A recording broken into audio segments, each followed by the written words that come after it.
हम लोग क्लास 7 का सेकंड वीडियो करने वाले हैं मोशन का। इसमें हम लोग पढ़ने वाले हैं distance, displacement, uniform, non uniform, average, speed और वेलोसिटी के बारे में हम लोग पढ़ने वाले हैं।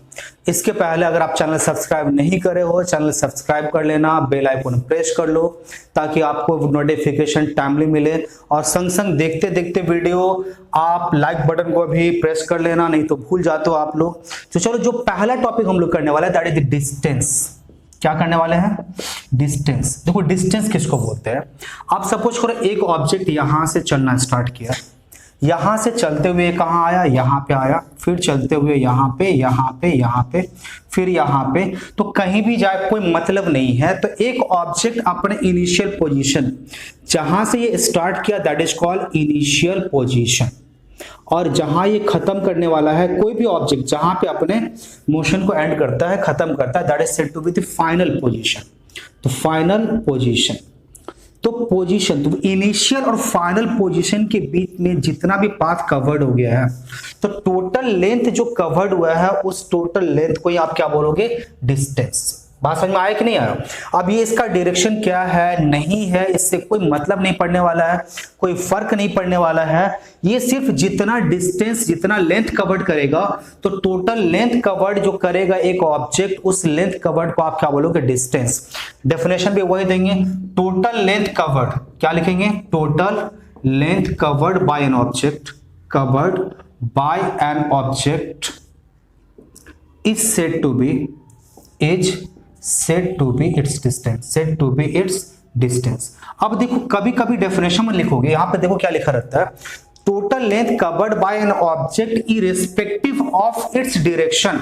लिखने की जरूरत है नहीं, बेकार का चीजें भरता चला जा रहा है और आप भी कंफ्यूज होते जा रहे हो, क्योंकि डिस्टेंस की जब बात आती है इसका मतलब सभी को पता है यहां डायरेक्शन की कोई बात नहीं हो रही है, क्योंकि आप जहां जहां जगह, क्योंकि लेंथ कवर्ड की बात हो रही है। देखो, डेफिनेशन में जब आप लेंथ कवर्ड आप लिख दिए हो तो फिर इरेस्पेक्टिव ऑफ इट्स डायरेक्शन लिखने का कोई मतलब नहीं बनता है। जिनको पता नहीं है वो लिखते चले जाते हैं, क्योंकि आप लेंथ कवर्ड की बात करो, लेंथ कवर्ड का ही मतलब होता है कि जिस तरफ मूव करना आप मूव करते चले जाओ, इसीलिए आप लेंथ कवर्ड या डिस्प्लेसमेंट कवर्ड जो भी होता है वो लिखते चले जाते हो। अब देखो जरा सा, ये तो हो गया डिस्टेंस कवर्ड, मींस समझ में आ गया। अब बात करते हैं इसके यूनिट की। तो यूनिट देखो जरा सा, यूनिट आप हमेशा ही दो सिस्टम में लिखते हो, first one is the CGS system and second one is the SI system. तो सीजीएस सिस्टम में अगर मैं लेंथ की बात करूं तो लेंथ क्या हो जाएगा? सेंटीमीटर। और अगर ऐसा सिस्टम में हम लेंथ की बात करें तो लेंथ क्या हो जाएगा? मीटर। अब देखो, लेंथ मेजर करने के लिए आप किसका यूज करते हो? देखो, लेंथ मेजर करने के लिए आप क्या करते हो? इंच टेप का यूज करते हो, मीटर स्केल का यूज करते हो, वर्नियर कैलिपर, स्क्रू गॉज, और क्या होता है, और भी तरह तरह के आपके पास डिवाइसेस हैं जिन डिवाइसेस का आप यूज करते हो लेंथ मींस मेजर करने के लिए, मतलब डिस्टेंस मेजर करने के लिए। अब सपोज करो अगर आप डिस्टेंस की बात करते हो तो एक ऑब्जेक्ट जितना, सपोज करो एक ऑब्जेक्ट यहां से मूव करते हुए यहां गया कितना किलोमीटर? 4 किलोमीटर। फिर यहां से यहां गया सपोज करो 3 किलोमीटर, और फिर यहां से फाइनली यहां आया कितना किलोमीटर? सपोज करो ये 5 किलोमीटर है। आपसे बोलता है कि find the total distance of the object during its journey. तो डिस्टेंस फाइंड करने का मतलब आप बोलोगे सर कुछ नहीं करना है, जो भी अलजेब्रिक सम है वो सारा का सारा क्या करना, हमको फाइंड कर लेनी है, वही क्या होगा, अपना डिस्टेंस निकल आएगा। तो देखो जरा सा क्या हो जाएगा, 3 + 4 + 5, ये कितना आ गया? 12 मीटर। दैट विल बी क्या हो जाएगा? Distance of the object.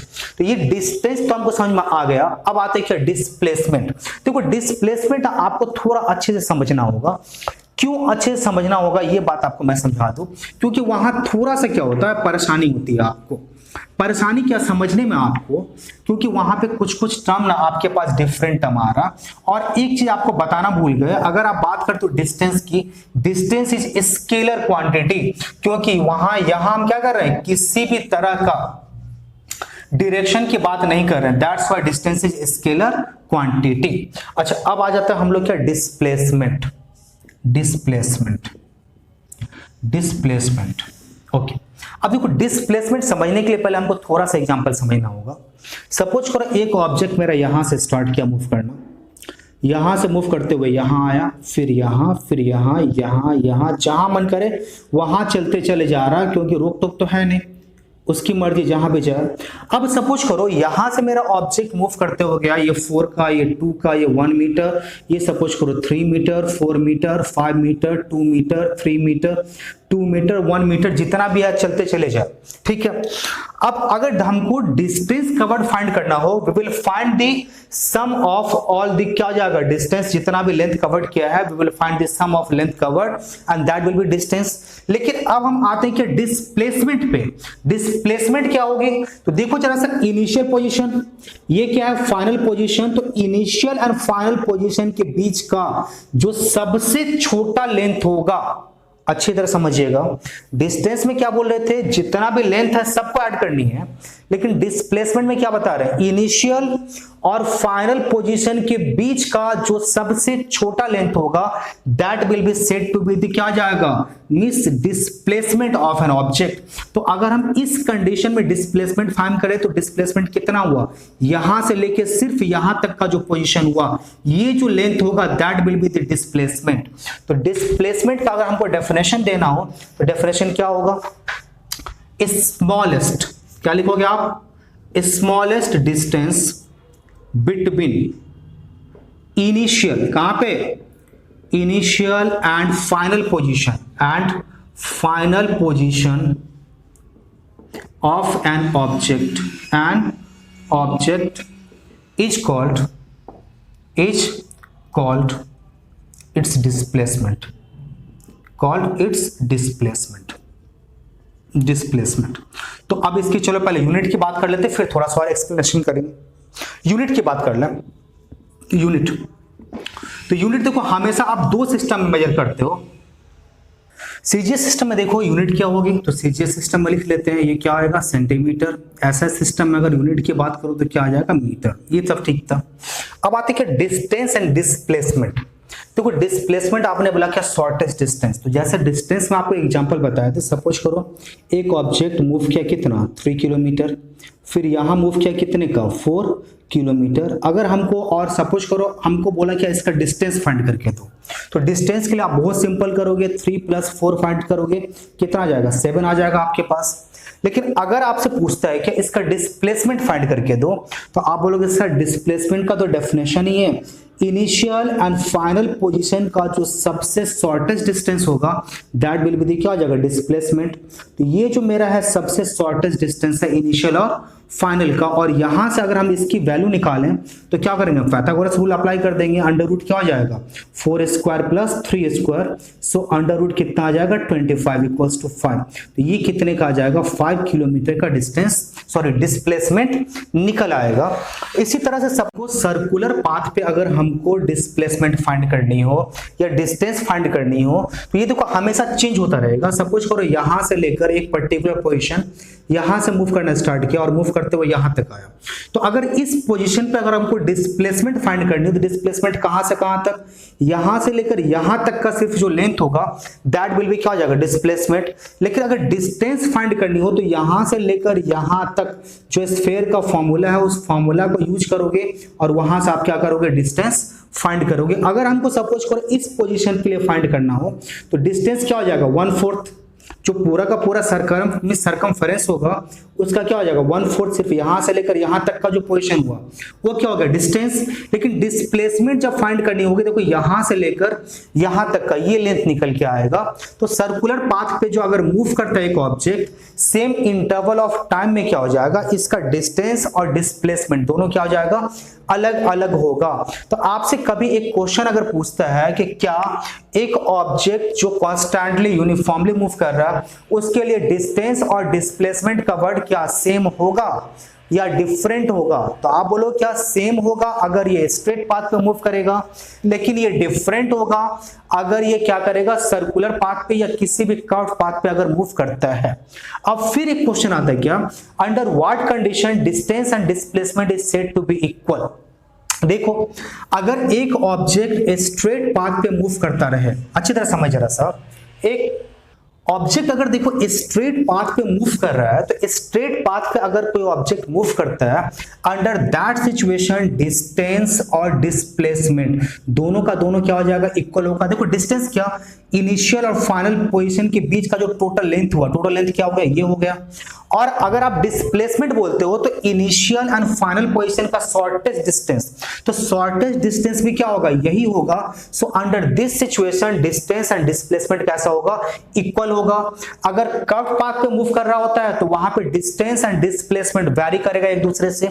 और अगर सपोज करो एक ऑब्जेक्ट एक पर्टिकुलर पोजीशन से मूव करते हुए सेम पोजीशन पे रिटर्न होके आता, मतलब क्या, इनिशियल एंड फाइनल पोजीशन अगर सेम है तो डिस्प्लेसमेंट विल बी जीरो। मतलब अगर ये सर्कुलर पाथ पे है, वहां पे देखो बहुत बार होता है क्या, if N object is moving on a circular path, तो ये कंसेप्ट ही गलत है। सर्कुलर पाथ नहीं, किसी भी पाथ पे अगर रेक्टेंगुलर पाथ पे मूव करे, स्क्वायर पाथ पे मूव करे या ट्रायंगुलर पाथ पे मूव करे, किसी भी तरह के पाथ पे मूव करे, अगर ये सेम पॉइंट से निकल के पूरा मूव करते हुए सेम पॉइंट पे अपना जर्नी फिनिश करता है, मतलब क्या, इनिशियल और फाइनल पोजीशन अगर सेम है किसी भी तरह के शेप के लिए, so under that situation displacement will be zero. अच्छा अब देखो जरा सा, हम लोग जो लास्ट करने वाले हैं that is the difference between the distance and displacement. तो स्टार्ट करते हैं। देखो जरा सा डिफरेंस, पहला क्या आ गया, डिस्टेंस, दूसरा क्या क्या, डिस्प्लेसमेंट। डिस्प्लेसमेंट तो डिस्टेंस क्या है, total length of path, total length of path को आप क्या बोलेंगे, क्या बोलेंगे, डिस्टेंस। डिस्प्लेसमेंट शॉर्टेस्ट डिस्टेंस, क्या बोलेंगे आप, shortest distance between initial and final position, initial and final position, ये निकल आया। दूसरा देखो जरा सा, स्केलर क्वांटिटी है, ये बताया था ना आपको, it is scalar quantity, it is scalar quantity. और इसमें क्या बोला, it is vector quantity, it is vector quantity, vector quantity, quantity. अच्छा तीसरा जो बात कर रहे हैं आप अच्छी तरह समझिएगा, it can not be, it can not be zero. अगर मूव कर रहा है तो डिस्टेंस ट्रैवल्ड होगा जीरो और निगेटिव। और इसमें क्या हो जाएगा, इट कैन बी, बताया था ना कंडीशन, जीरो कब होगा, इट कैन बी जीरो और निगेटिव, और निगेटिव, तो ये जीरो और निगेटिव भी हो सकता है, निगेटिव। तो ये आपके पास डिफरेंस आ गया किसमें, डिस्टेंस और डिस्प्लेसमेंट में। अब देखो नेक्स्ट टॉपिक जो हम लोग करने वाले that is the uniform and non uniform motion. पहला आता है यूनिफॉर्म।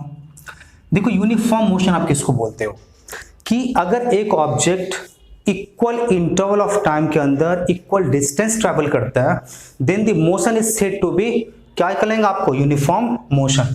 सपोज करो जैसे, अब तो आपको डेफिनेशन लिख दो, N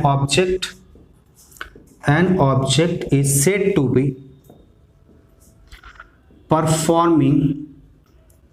performing uniform motion if it covers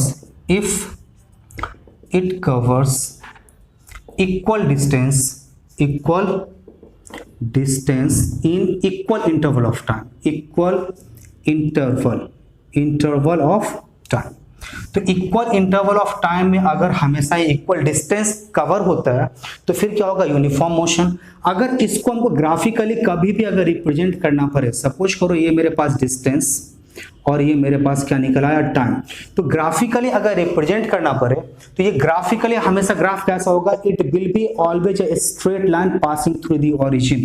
तो ये ओरिजिन से पास करता हुआ एक स्ट्रेट लाइन निकल के जाएगा, क्योंकि हमेशा ही इसकी वैल्यू कैसी रहेगी, सेम रहेगी।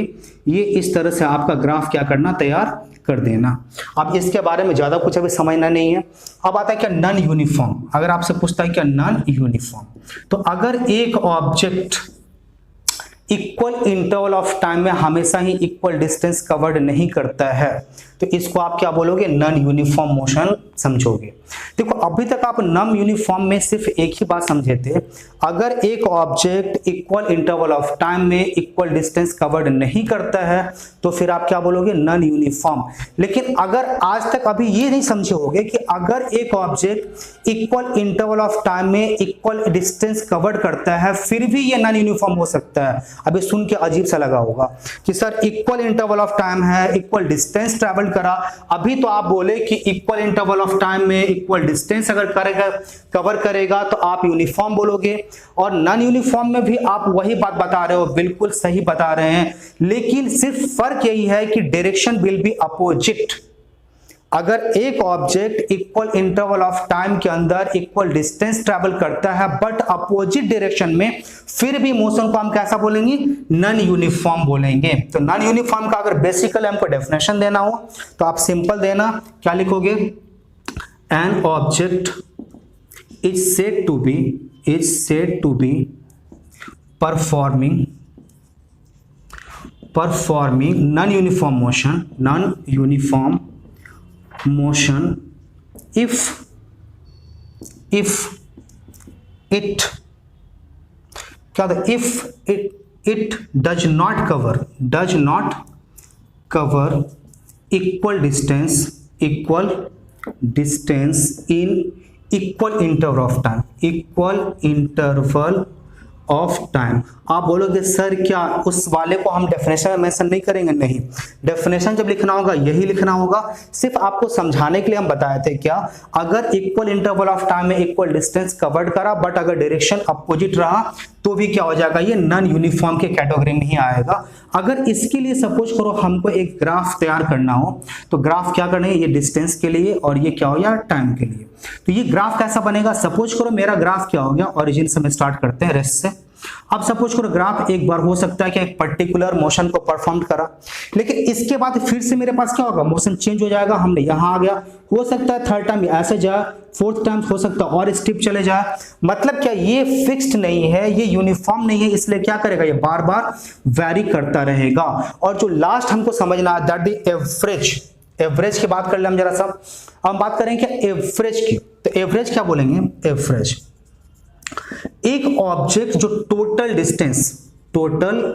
डिस्टेंस बाय टोटल टाइम, तो किसी भी ऑब्जेक्ट के थ्रू जो टोटल डिस्टेंस कवर्ड किया हुआ है उसको ऐड करने के बाद और टोटल टाइम से जो हम डिवाइड करेंगे, जो हमको निकल के आएगा that will be the average motion of the particle. और इसको अगर डिफाइन करना हो तो कैसे डिफाइन करोगे, average motion of an object is defined as the ratio of the total distance to the total time. ये आपका चैप्टर कंप्लीट हो गया।